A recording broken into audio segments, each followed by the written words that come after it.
ক্ষমতা 2 দিনের ভাই। সকালবেলা ধনীরে তুই, ফকির সন্ধ্যাবেলা।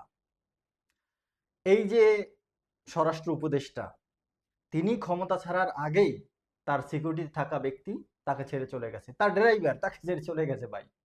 ভাই এই হয়েছে ক্ষমতা ভাই। এই ক্ষমতা দিয়া এই দুনিয়ায় কিছু হবে? হওয়ার মতো কিছু নাই।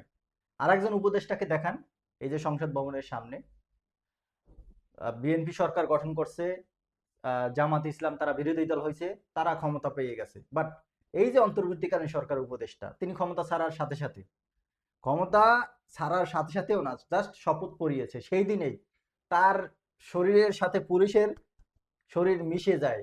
মানে টাক লাগে, টাক, বরিশালের ভাষায় টাক লাগে। টাক লেগে টাক দিয়ে সে চলে গেল, ধাক্কা দিয়ে চলে গেল। তারপরও তার দিকে একবার তাকাইলো, কিন্তু মূল্যায়ন করলো না। এটা হচ্ছে ভাই ক্ষমতা, এই দুনিয়ার ক্ষমতা। এই দুনিয়ার ক্ষমতা এরকমই ভাই। আজ থেকে 5 বছর আগে, 2 বছর আগে যারা সবচেয়ে প্রভাবশালী ছিল, তারা এখন নাই।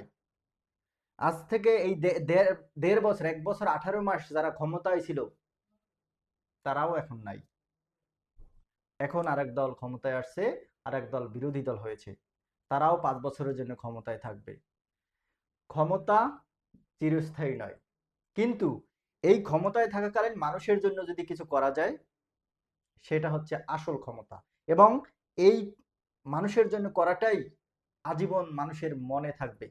বাট কেউ যদি একটা দেশকে 5 বছর শাসন করে, যদি খারাপ কাজ করে, সেটাও মনে থাকে, ভালো কাজ করলেও মনে থাকে। কিন্তু মানুষের জন্য যদি কিছু না করা হয়, তাহলে ওই যে পুলিশ ধাক্কা দিয়ে চলে যায়, তাকে কেউ কেয়ারও করে না। উপদেষ্টাদের বিরুদ্ধে খারাপ খারাপ দুর্নীতি, অনিয়ম, এরকম নজির রয়েছে।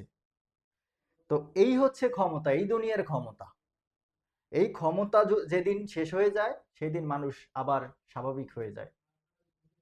এটা থেকে সবার শিক্ষা নেওয়া উচিত।